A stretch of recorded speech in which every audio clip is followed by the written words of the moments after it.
معزز سامعین، میں مشتاق احمد وانی، سابق صدر شعبہ اردو، بابا غلام شاہ بادشاہ یونیورسٹی راجوری، جموں و کشمیر، آپ کی خدمت میں اپنی ایک تازہ تحریر کردہ کہانی آدھی موت کا جشن پیش کر رہا ہوں۔ مجھے امید ہے آپ سے غور سے سنیں گے۔ وفا محل ایک ہائی اسکول کے ہیڈ ماسٹر تھے۔ انہیں ہیڈ ماسٹر بنے 12 سال ہو گئے تھے۔ علم ریاضی میں MSc تھے۔ انہیں اپنے سبجیکٹ پر خاصا عبور حاصل تھا۔ ان کا یہ کہنا تھا کہ علم ریاضی ایک مشکل ترین سبجیکٹ ہے جو ہر کسی کو نہیں آتا ہے۔ اللہ تعالیٰ اس سبجیکٹ کے جراثیم ہر کسی کو عطا نہیں کرتا۔ وفا محل ایک قابل استاد تو تھے ہی، ایک اصول پرست اور خوش اخلاق انسان بھی تھے۔ بہت سے طلباء و طالبات ان کے گھر پر ٹیوشن پڑھنے آتے تھے۔ وہ صبح 10 بجے سے پہلے اور شام کو 4 بجے کے بعد ٹیوشن پڑھاتے تھے۔ ان کے پڑھائے ہوئے کئی طلباء و طالبات کوئی ڈاکٹر، کوئی انجینئر اور کوئی ایڈمنسٹریٹو آفیسر کی پوسٹ پہ تعینات تھا۔ علم ریاضی کے علاوہ انہیں ادب سے بھی گہرا لگاؤ تھا۔ وہ انگریزی، ہندی اور اردو کے بلند پایہ شاعروں اور ادیبوں کے ادبی کارناموں سے بخوبی واقف تھے۔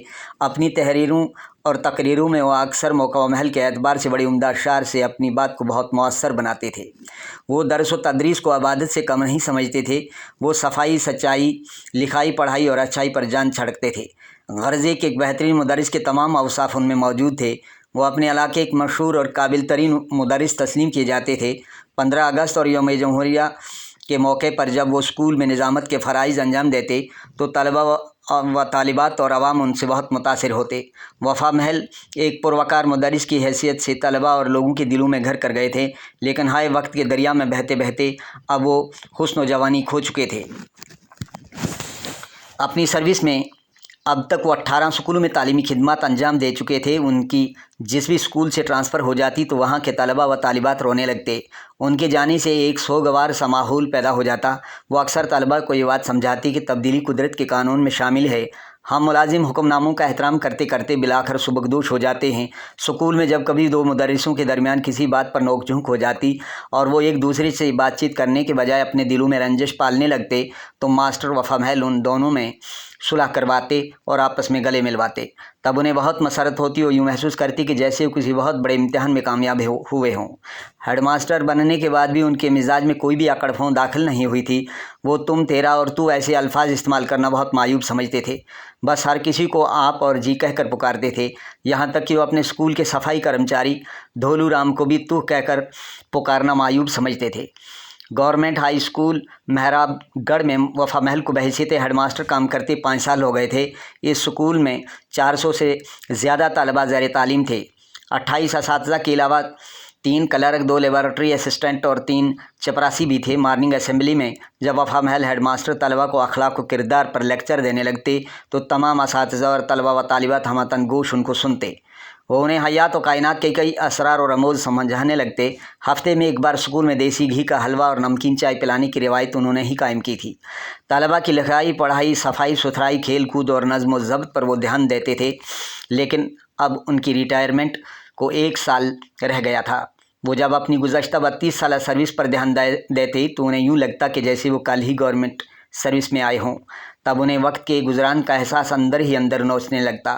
ان کے پورے وجود میں یہ احساس ایک درد و کرب بن کر سرایت کر جاتا کہ دن، مہینے، سال گزرتے جائیں گے اور میرا وجود ایک ناکارہ وجود کی صورت اختیار کر لے گا اور پھر ایک وقت آئے گا کہ بے بسی و بے سر و سامانی کا عالم مجھے گھیر لے گا۔ وفا محل جہاں اپنی سروس کے 32 سال پورے کر چکے تھے، وہاں بقیہ 1 سال بھی گردش روز و شب میں گزر رہا تھا۔ ایک روز وہ اپنے آفس میں بیٹھے کسی حد تک مغموم حالت میں تھے۔ ان کی ریٹائرمنٹ کو آج کل 2 مہینے باقی رہ گئے تھے۔ انہوں نے اپنی ٹیبل کی ڈرال سے آرڈر بک نکالی۔ اس میں دن کے 2 بجے کے بعد تمام سٹاف کے ساتھ میٹنگ کا آرڈر لکھا اور ٹیبل بیل بجائی۔ چونی لال چپراسی ان کی خدمت میں حاضر ہوا۔ انہوں نے اسے آرڈر بک پکڑاتے ہوئے کہا، یہ لیجئے، اس پر سب کے دستخط کروائیے اور کہہ دیجئے کہ آج 2 بجے کے بعد آفس میں میٹنگ ہے۔ 2 بجے کے بعد تمام سٹاف ممبران باری باری وفا محل ہیڈ ماسٹر کے سامنے کرسیوں پر بیٹھنا شروع ہوئے۔ جب سب آفس میں آ گئے تو وفا محل نے سب کو مخاطب کرتے ہوئے کہا، دوستو اور ساتھیو، آج کی میٹنگ کا بنیادی مقصد یہ ہے کہ میں آپ کو یہ احساس دلانا لازمی سمجھتا ہوں کہ ہم سب وقت کے دریا میں بہہ رہے ہیں۔ میری ریٹائرمنٹ کو 2 مہینے رہ گئے ہیں، لہٰذا آپ مجھ سے جو بھی اپنا دفتری اور کاغذی مسئلہ حل کروانا چاہتے ہیں وہ میرے سامنے لے آئیے تاکہ میرے جانے کے بعد آپ کو کسی بھی طرح کی مایوسی و پریشانی کا سامنا نہ کرنا پڑے۔ وفا محل یہ کہنے کے بعد لمحہ بھر کے لیے خاموش رہے تو سوشل سائنس کے ٹیچر بھگوان داس کسی حد تک مسکراتے ہوئے کہنے لگے، سر مجھے آپ کو دیکھ کے لگتا ہی نہیں ہے کہ آپ ریٹائر ہو رہے ہیں۔ या रिटायर होंगे। चलिए, अगर यही बात मान लें कि आप 2 महीने के बाद रिटायर हो रहे हैं तो सर आप उन खुशनसीब ऑफिसरों में एक हैं जो बाइज़्ज़त तरीके से रिटायर हो रहे हैं, वरना बहुत से लोगों को रिटायरमेंट से पहले ही रिटायर किया जाता है। इसलिए खुश रहिए। वफ़ा महल ने कहा, भगवान दासी आप सही कह रहे हैं, लेकिन मैं आप सबको ये बता देना चाहता हूं कि हर मुलाजिम की रिटायरमेंट उसके लिए आधी मौत होती है। वो अभी इतनी ही बात कह पाए थे कि अंग्रेज़ी पढ़ाने वाली उस्तानी शशिकला बीच में बोल उठी, सर आपने रिटायरमेंट को अपने ऊपर बहुत ज़्यादा सीरियस लिया है, हर चीज़ वक्त के साथ बदल जाती है। वफ़ा महल ने उस्तानी शशिकला की बात सुनी और फिर रिटायरमेंट का मानी व मफ़हूम समझाते हुए कहने लगे, दरअसल रिटायरमेंट का मतलब यह है कि हमारी वजूदी हैसियत और फितरी सलाहियतें वक्त के साथ साथ ख़त्म हो जाती हैं।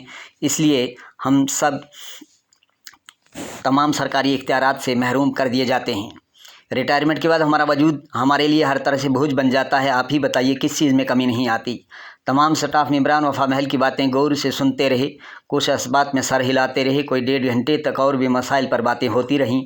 आखिर पर सब ने चाय पी और आज की ये मीटिंग बर्खास्त हो गई। स्कूल से छुट्टी होने के बाद वफ़ा महल अपने घर में आए तो उनकी बीवी और बच्चों ने रात को खाना खाने के बाद वफ़ा महल की रिटायरमेंट की बात छेड़ी। उनकी बीवी आसिया ने उनसे पूछा, आपकी रिटायरमेंट को कितने महीने रह गए हैं? वफ़ा महल ने जवाब दिया, 2 महीने रह गए हैं, अक्टूबर में मेरी रिटायरमेंट है।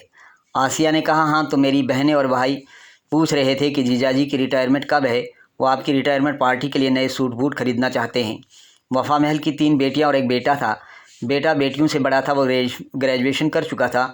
2 बेटियां ग्रेजुएशन कर रही थीं और एक 12वीं में ज़ेर तालीम थी। बेटे ने वफ़ा महल को सुझाव दिया, कहने लगा, पापा दिलशाद पैलेस पहले ही बुक करवाना पड़ेगा, इसके अलावा रिटायरमेंट का कार्ड भी छपवाना पड़ेगा।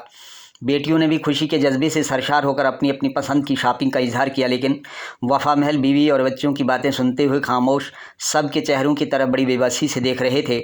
उनके बेटे अबरार ने कहा, पापा आपने क्यों चुप साध ली, कुछ हाँ ना कहिए ना।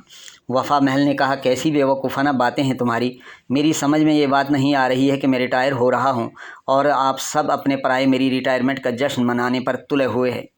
1,20,000 रुपये माहाना तनख्वाह लेता हूँ, रिटायरमेंट के बाद बमुश्किल 60,000 रुपये लूँगा। मेरे तमाम सरकारी इख्तियारात मुझसे छिन जाएंगे। इस सब के बावजूद आप मुझसे रिटायरमेंट पार्टी चाहते हैं। समाज में ऐसी भूंडी रस्म का खात्मा होना चाहिए। वफ़ा महल की बातें सुनकर उनकी बीवी और बच्चे उनसे खफा हुए। बीवी ने कहा, आपने रोज़ रोज़ रिटायर थोड़ी होना है, ये भी एक मौका है अपनों और परायों के साथ मुलाकात का। बेटे ने कहा, पापा हर चीज़ को नफ़ा और नुकसान की नज़र से देखते हैं, ये नहीं सोचते बगैर रिटायरमेंट पार्टी के लोग क्या क्या ताने देंगे, क्या क्या बातें करेंगे।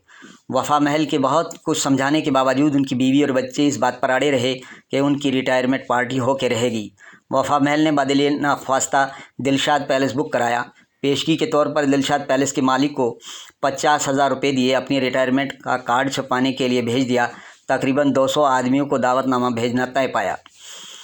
31 अक्टूबर को गवर्नमेंट हाई स्कूल मेहराबगढ़ के स्टाफ मेंबरान ने वफ़ा महल को एक शानदार पार्टी दी। तकरीबन हर स्टाफ मेंबर ने उनके औसाफ बयान किए। 31 अक्टूबर का दिन वफ़ा महल के लिए एक यादगारी दिन था। स्कूल में तमाम बच्चे अपने अपने हाथों में फूल लिए तरतीबवार बाहर खड़े उनके ऑफिस से निकलने का उनका इंतज़ार कर रहे थे। वो हर एक मर्द स्टाफ मेंबर से गले मिल रहे थे, सबसे माफ़ी चाहते थे। उनके गले में रुपए और फूलों के हार पड़े हुए थे, लेकिन उनकी आंखें आंसुओं से छलक रही थीं। वो बड़ी हसरत से अपने स्कूल के ऑफिस को देखते हुए जो ही बाहर निकले तो बच्चों ने उन पर फूल बरसाने शुरू किए। उनकी वीडियो बनाई जा रही थी। 8वीं 7वीं और 10वीं जमात के तलबा व तालिबात बारी बारी उनके गले मिल लग के रो रहे थे।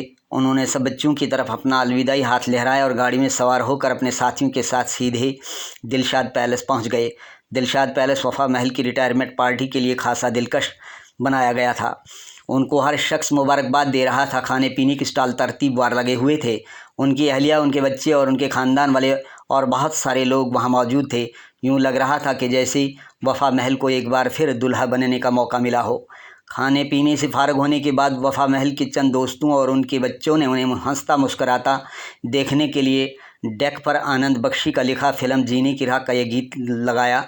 आने से उसके आए बहार, जाने से उसके जाए बहार, बड़ी मस्तानी है मेरी महबूबा, बड़ी मेरी ज़िंदगानी है मेरी महबूबा।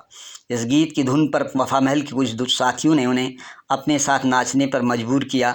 देखते देखते वफ़ा महल की बीवी आसिया को भी कुछ औरतों ने उनके साथ नाचने पर तैयार किया। कुछ ही वक्त के बाद वफ़ा महल की रिटायरमेंट पार्टी इख्तिताम को पहुंची। हर चीज़ समेट दी गई। अपने और पराये अपने अपने घरों को चले गए। आखिर पर जब दिलशाद पैलेस के मालिक ने वफ़ा महल के सामने 1,30,000 रुपये की अदायगी के लिए बिल रखा तो वफ़ा महल ने अपने मोबाइल फ़ोन से बिल चुका दिया। लेकिन उन्हें बिल चुकाते हुए यूँ महसूस हो रहा था कि जैसे उन्हें अपने और परायों ने ताबूत में रख दिया हो। शुक्रिया।